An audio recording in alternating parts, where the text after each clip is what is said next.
Vamos! Estou aqui vendo os seus e-mails. Tem uma menina pedindo socorro. Ela diz assim...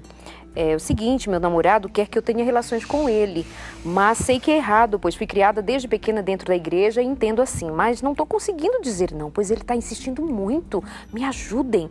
E ela põe entre parênteses, meus pais não sabem de nada, então ela quem vai pedir ajuda, né? Fica sozinha nessa luta, pastor. Sim. Comum entre os jovens? É muito comum hoje, porque você é testado, você é provocado, você é incentivado a não ter limites no teu relacionamento sexual.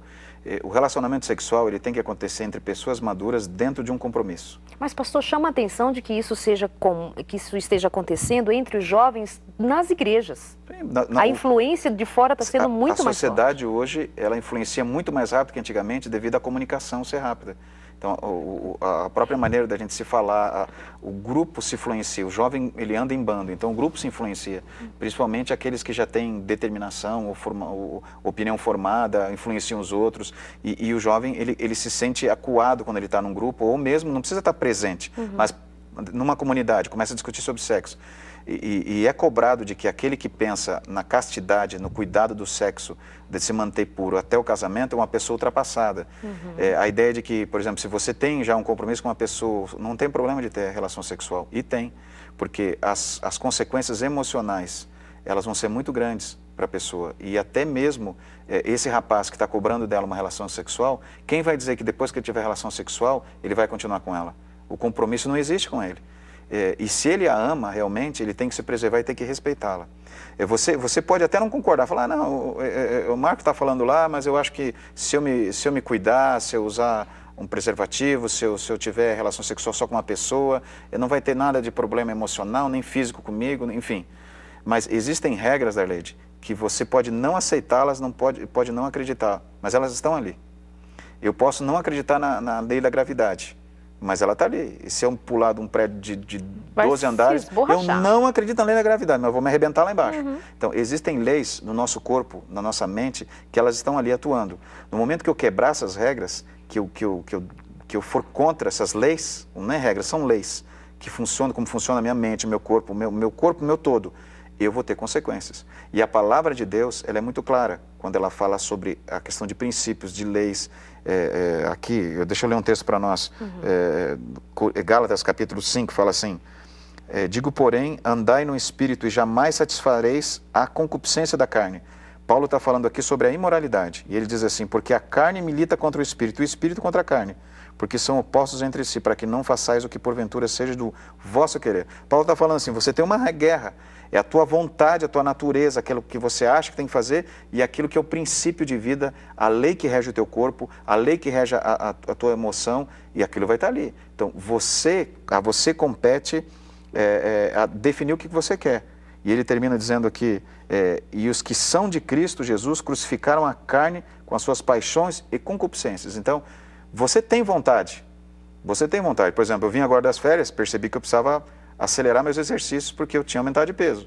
Aí o que eu tive que fazer? Resistir à preguiça, ao cansaço. Então, todo dia eu estou caminhando 8 quilômetros. Consegui chegar nos 8 quilômetros. Mas você pensa que é fácil? Quando eu ponho meu tênis em casa, qual que é a minha vontade? Tomar um banho e dormir, ou descansar. Mas eu tenho que resistir à lei que está dentro de mim, que está dizendo assim, não vai, fica aí. Não. A lei física está trabalhando, o meu organismo precisa de exercício físico. Eu preciso cuidar com o que eu como. À noite eu tenho que cuidar com o que eu como. Se eu disser, não estou nem aí, eu vou comer o horário que eu quiser, não vou fazer exercício físico, eu vou ter consequências disso, queira eu ou não. Com relação à sexualidade, é a mesma coisa. É uma coisa boa? Deus fez? Claro. Mas se eu não tiver princípios com o meu namorado, com o meu relacionamento, com a minha vida, eu vou ter consequências e eu não vou poder dizer assim, não quero que elas venham sobre mim. Elas vão estar ali e vão afetar e vão me trazer sérios prejuízos. Por isso que Paulo disse, é uma luta. E eu, com o poder de Deus, eu crucificar que ele usa aqui, é um sacrifício, é uma situação extremamente... ele está comparando essa luta à crucifixão, por quê? Porque é um processo doloroso e terrível que ninguém quer passar. Sabe que em outro momento também, eu lembro quando é dito que o atleta, ele se utiliza da figura do atleta para dizer assim, o atleta de tudo se abstém. Sim. E, inclusive, hoje eu conversava com um especialista na ciência do esporte, ele é um profundo pesquisador, tem formação na área, e ele diz assim que há atletas que, por exemplo, um nadador, aquele que precisa de segundos, de milésimos de segundos para poder ganhar a prova, ele precisa ter uma concentração tão intensa que há profissionais que se abstêm, por exemplo, do sexo, porque ele está nesse treinamento focado nessa ideia de ganhar, de receber o prêmio. E aí eu me lembro de Paulo, que ele se utiliza dessa linguagem para dizer assim, que o atleta de tudo se abstém. Em troca de quê? Do prêmio. Então a gente vê assim, a angústia dessa menina, põe entre parentes, meus pais não sabem nada, eu não sei a quem perguntar, a quem dizer, meu namorado quer fazer sexo comigo, eu não quero. Ela tem 16 anos de idade. Nossa, imagina a angústia dessa menina. O que eu digo? Porque meu namorado diz que se eu amo, eu vou fazer. Olha só. Pastor, eu não quero forçar a barra, mas tem uma história na Bíblia entre um irmão que forçou de alguma maneira, forjou fazer sexo com a irmã e depois ele se sentiu, ele sentiu repulsa. Filho de Davi. De Davi, sentiu enojado e deixou. E ele diz assim que o que ele sentiu por ela agora, repulsa, foi muito mais difícil do que aquele afeto que ele sentia antes por ela. Não estou querendo forçar a barra, você que é o homem da teologia, é o pastor, mas assim, não tem um pouquinho dessa natureza de agora consegui o que eu queria, tá tranquilo? Mas existe, principalmente, infelizmente, existe entre os homens. Porque a mulher, ela olha para o outro lado emocional, a segurança, o envolvimento, o compromisso, e o homem não está preocupado com isso. E depois que acontecer, as consequências vêm. Por exemplo, vamos dizer, uma gravidez, fora do casamento. Aí, não, mas eu vou me cuidar. Mas quem diz que um pedaço de látex vai garantir que você não vai ficar grávida? Pode até evitar em algum momento, mas entre casais existe gravidez, às vezes, com todo cuidado. Então, nós temos que olhar para o cuidado que nós precisamos ter com o nosso corpo. Aí a questão do atleta. Eu estou lá agora caminhando, estou dormindo melhor, estou tendo mais disposição, meu cérebro está funcionando melhor, e eu te falo, vale a pena o sacrifício que eu faço, colocar meu tênis, caminhar os 8 quilômetros, porque eu estou me sentindo bem. Vai ser difícil dizer não? Vai ser difícil resistir à tentação? Pode até ser, mas a recompensa que vem depois é muito maior. E eu quero só terminar aqui, ou continuar, ou acrescentar, só dizendo um texto de Paulo aqui, quando ele fala em 1 Coríntios 6, 18, ele fala assim, Darleide. Até nós mencionamos uma ocasião esse texto aqui. Dois versos eu vou ler. Primeiro verso 12. Todas as coisas me são lícitas, mas nem todas me convêm. E ele repete. Lícita quer dizer legal. Todas as coisas me são lícitas, mas eu não me deixarei dominar por nenhuma delas. E ele fala aqui, porém, o corpo não é para impureza, mas para o Senhor. E o Senhor para o corpo. Lá na frente, verso 16. Ou não sabeis que o homem que se une à prostituta forma um só corpo com ela?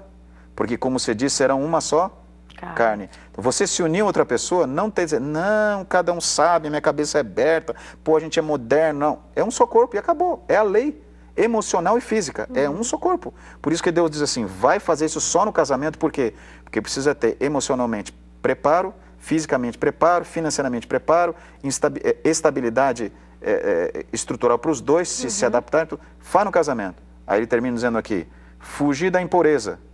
Qualquer outro pecado que uma pessoa cometer fora do corpo, desculpe.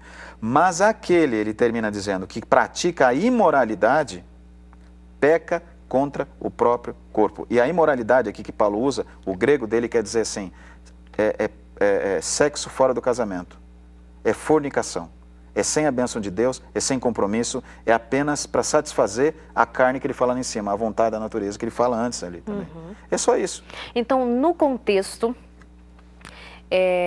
da sexualidade, quando diz que um homem casado fez sexo com uma outra mulher, se há casamento em jogo, houve um adultério. Sim. Quando se fala em sexo entre solteiros, chama-se fornicação. É um termo técnico para dizer. Tá. Fora do casamento, quando os dois são solteiros, é fornicação.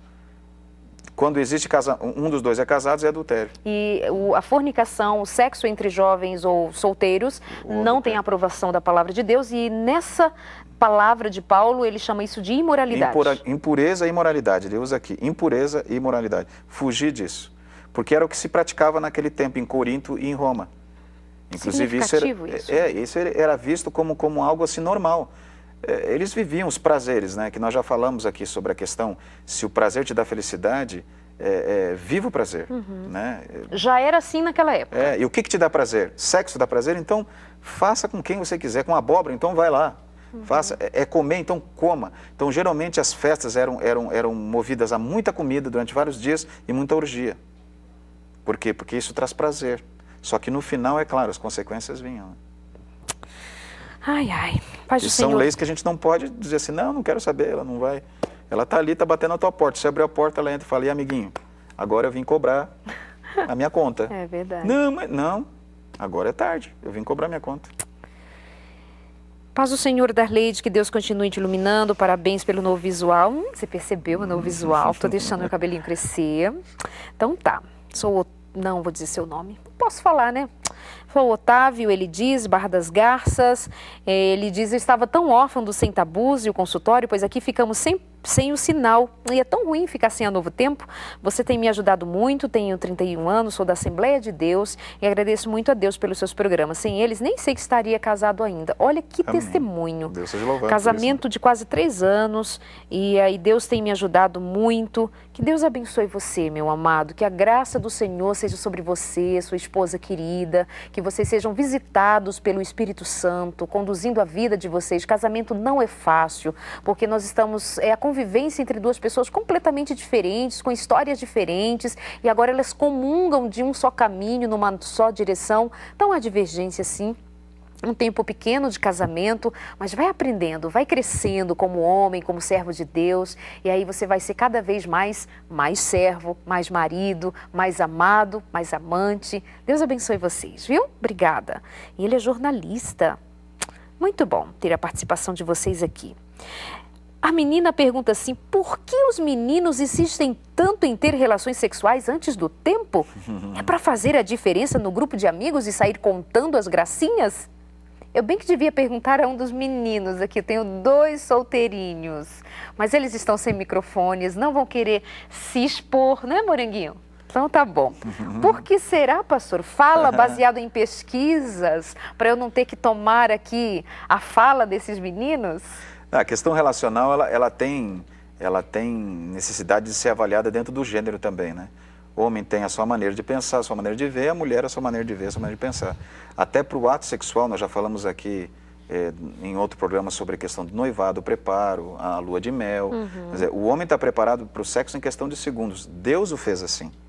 Deus o fez para conquistar a mulher, para ver a mulher como algo assim, como um presente de Deus, como uma bênção. E a mulher para ser conquistada. Então a mulher é preparada emocionalmente, ela não é preparada na hora do sexo, ela é preparada... Eu tenho até um livro que eu estou lendo, O Sexo Começa na Cozinha. Ah, sim. Então, quer dizer, não é que tem que começar o ato sexual, não. É que é o cuidado, é o amor, é a dedicação, é aquela questão da segurança que ela precisa sentir, emocional e física. Tudo aquilo é um preparo para o sexo. Para o homem, não. Para o homem, basta a esposa passar com uma camisola mais sensual, ele está preparado para o sexo. Ele pode chegar num funeral, a mulher está se trocando na frente dele e está preparado para o sexo. Não é que ele seja um sujeito desequilibrado, é uma pessoa normal. Só que isso, na adolescência e pré-adolescência, quando os hormônios estão explodindo, o menino sente vontade da relação sexual. Ele sente necessidade da relação sexual. E ele vai atrás disso. Só que não é a época, não é o momento. Ele não está preparado para isso, não tem idade para isso, não tem estrutura emocional para isso, física para isso. Então, o que tem que ser feito? A menina tem que se controlar. O menino tem que se controlar. E a menina tem que fazer a parte dela, principalmente quando está namorando, evitar roupas sensuais. Porque algumas partes da menina, quando estão expostas ou insinuando ou descobertas, elas estimulam o menino a ter essa vontade. E até mesmo a leitura que eles fazem é o seguinte, ela está insinuando para mim que é sexo. Ela está disponível. Ela está dizendo para mim que eu quero sexo. A leitura dela não é essa. Ele está me achando bonito. Ai, pobrezinho. E ele está olhando para ela e está dizendo, ela quer sexo. Ela está dizendo para mim que quer. Então, ela não vai falar isso, então eu vou ter que ser o macho conquistador e vou lá mostrar para ela que eu quero. Aí ela, mas, nossa, ele chega e já fica me agarrando e quer... Não, ela está dando sinal para ele. A leitura que ele está fazendo do sinal dela é esse, e ela está fazendo a leitura do sinal que ele está dando para ela outro. Então, essa diferença de emoção, de mentalidade, não é que os meninos sejam desequilibrados. Agora, por trás disso, existe toda uma situação social vinculada à comunicação. Que colabora, né? A pornografia que hoje é explícita na TV, nos meios de comunicação, na própria internet, que esses meninos, quando se envolvem com um ambiente desse, a mente fica erotizada demais, eles acabam se envolvendo com outras coisas, a pornografia, inclusive a masturbação, que nós já falamos aqui, e aí vai. E aí, então, a gente precisa dividir, nesse caso, a gente precisa dividir as responsabilidades, né? Exatamente isso que o pastor está colocando, eu já até mencionei de outras vezes, assim, meninos e meninas precisam ter responsabilidade, e nós, mulheres, precisamos nos comportar melhor, a partir daquilo que a gente expõe no nosso vestuário, na nossa maneira de falar, na nossa maneira de ser, para não darmos sinais enganosos para o outro. Então, se já tem a meninada que tem a predisposição de avançar o sinal, e você está ali toda livre e depois, ai, quero respeito. Fica difícil, né, amiga? Então ajuda aí a meninada. Ainda bem que eu estou falando aqui com meninos cristãos que sabem muito bem o que estou falando, né, Alderan? Muito bem, senta aí quietinho. Presta atenção. Vamos ver lá mais gente. Qual o modo coerente do sexo cristão? Pois muitas coisas são tabus na sociedade da igreja. O sexo com a esposa pode ser somente com penetração? Nossa interpretação da imoralidade, qual será? Pois o homem tem necessidades fisiológicas. Hoje temos várias formas e dúvidas sobre o tema da sexualidade. Então, pois não é isso que a gente está querendo esclarecer? Não é isso que a gente está dizendo para você, que a gente precisa entender que o plano de Deus é perfeito, que ele é bonito, que o sexo tem lugar na criação de Deus, que o que a gente precisa ter cuidado é para não misturar os pensamentos levianos sobre a sexualidade, para não trazer prejuízos para as nossas emoções. É isso que o Sem Tabus tem como proposta, que começamos aqui o programa no primeiro bloco falando sobre isso, repetidas vezes vamos falar. É nessa direção que a gente caminha, de entender o que Deus propõe para a gente. Um comentário, pastor, sobre isso? Eu vejo assim, a gente tem muita confusão hoje, o que é lícito, o que não é lícito, e a gente já comentou que a gente não está aqui para estabelecer uma série de regrinhas, né? Pode isso, não pode isso, pega assim, não pega assim, porque aí nós vamos ter que fazer, assim, gravar uns 100 programas só sobre regras do que pode e não pode. O princípio é o seguinte, Deus fez-nos seres assexuados, e lá em Cantares existe um romantismo no relacionamento. Existe a necessidade de romantismo na questão sexual? Existe. Preliminares, o homem ser carinhoso, antes do sexo ter carícias com a esposa, prepará-la para o sexo, a mulher preparar o homem para o sexo, isso não é masturbação, quer dizer, a carícia, a troca de carícias nas genitálias não é masturbação, porque um está pensando no outro, está preparando o outro para o sexo, uma roupa mais, uma camisola mais sensual, se banhar, se perfumar, esperar o marido, perfumar o quarto, o marido se preparar para o sexo, é importante, é o romantismo. Agora, extremos e até desequilíbrios que a psicologia até avalia como situações patológicas, até diagnosticadas como doença, aí nós estamos entrando numa área delicada que até um psicólogo aqui pode falar, né, não é minha alçada, mas ele pode salientar isso. O problema é esse. Então a gente às vezes traz para dentro da nossa casa muita influência distorcida daquilo que Deus criou como bênção. Não quer dizer que o sexo tem que ser uma coisa ruim, não, tem que ser uma coisa bonita, mas onde ambos os dois troquem o amor que Deus preparou para eles. Quer dizer, quando eu vou me relacionar com a minha esposa, eu tenho que ver isso faz bem para ela, isso faz bem para a saúde dela, física e saúde emocional dela, ou eu estou pensando só em mim? Eu vi em alguma experiência pornográfica que eu tive no passado, algum erotismo fantasioso, que coisas que não existem, eles colocam lá como se aquilo existisse, trouxe isso para dentro da minha cabeça e agora eu quero que isso aconteça no meu relacionamento. Não, não é por aí. Os anjos de Deus estão ali presentes, eles querem abençoar aquele relacionamento, e a Bíblia fala que o santo é o leito, que Hebreus fala isso, né? Que não deve ser maculado com isso. Então eu tenho que cuidar para onde eu estou levando isso, o que eu estou fazendo, o que eu estou prejudicando. É isso aí. Bom, vamos para o nosso intervalo, que é bem rápido. Tem gente mandando parabéns, beijos, na volta eu leio. Beijo para todo mundo. Acordem, dorme não. O programa tá tão bom com você aí do outro lado, a gente aqui juntinho. Até